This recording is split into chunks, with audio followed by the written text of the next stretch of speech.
me like this? If you're going to have open communication and navigate through rough waters, there are some skills that you need to cultivate. So we've talked about what you're talking about, but now we're going to talk about how to do it. So we're going to look at 6 skills. And really the starting point, I don't know if we always think of this as a skill, but the first skill is genuine humility. The scriptures tell us in the New Testament to humble ourselves and God will exalt us. You should really underline in that verse yourself, because it's only you that can humble yourself. Developing an attitude of humility actually is a skill, but it must be an individual's pursuit.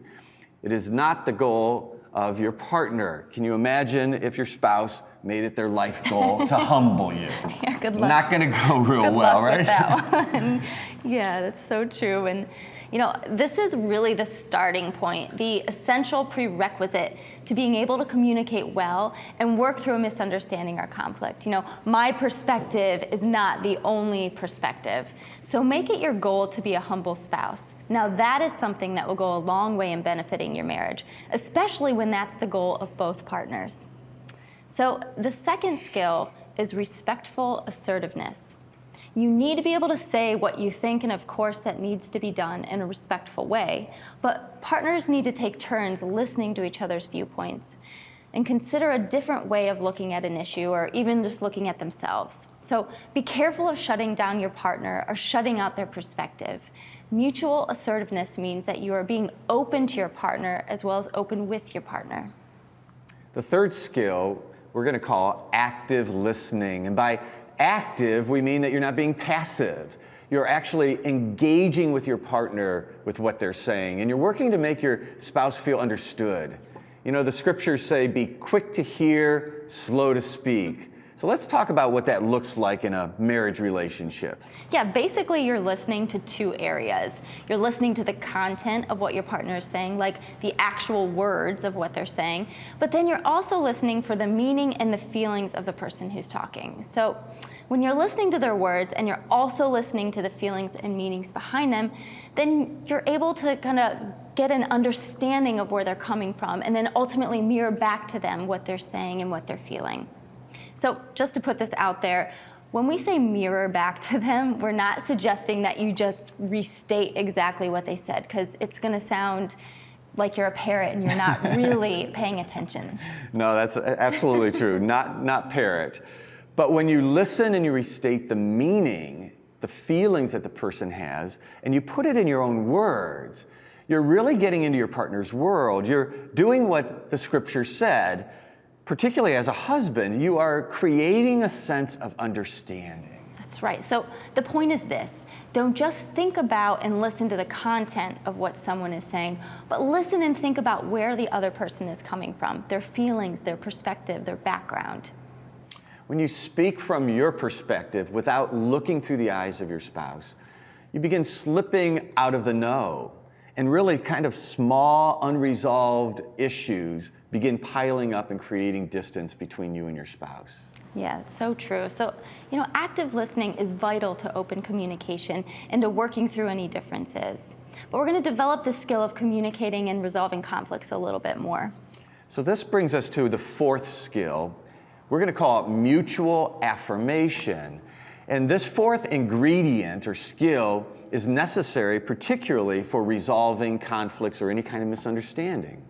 This is not just tolerance or passive listening, but truly looking for what we're going to call the good points that your partner has in whatever they're saying.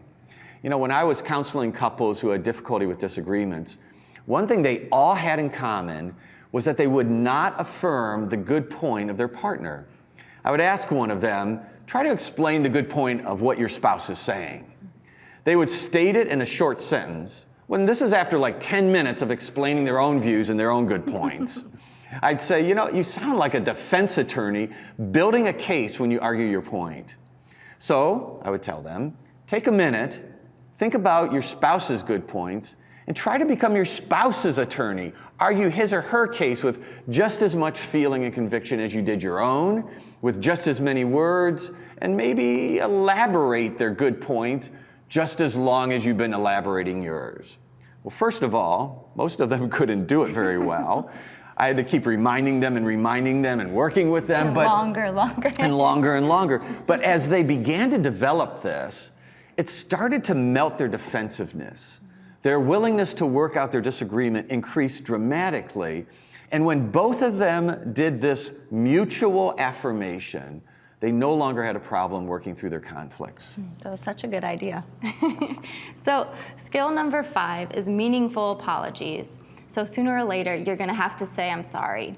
And it's so important. Oh, I'm sorry. It's so important that you develop the ability to say you're sorry in ways that are truly meaningful to your spouse.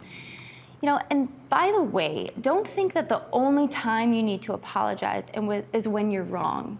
Sometimes we have to apologize for the way that we came across in a hurtful or insensitive way. The way you come across, in many ways, is the same thing as saying how you perceived me. But it just doesn't sound right if you say, listen, I'm sorry for how you saw me, how you perceived me.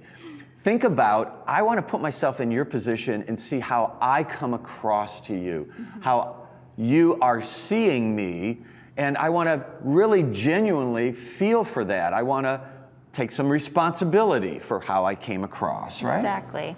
So when you're doing that, you can explain your intentions, and sometimes that helps. But often your ability to take some responsibility for how you came across to your spouse will really help dissolve a misunderstanding. The last skill is forgiving closure. And forgiveness is a really important part of your relationship. It is a skill. It's part of what we believe in our walk with the Lord, that we've been forgiven. And to the extent that we have been forgiven, it should motivate us as we richly understand how God has forgiven us. It should motivate us to give that same kind of forgiveness to each other.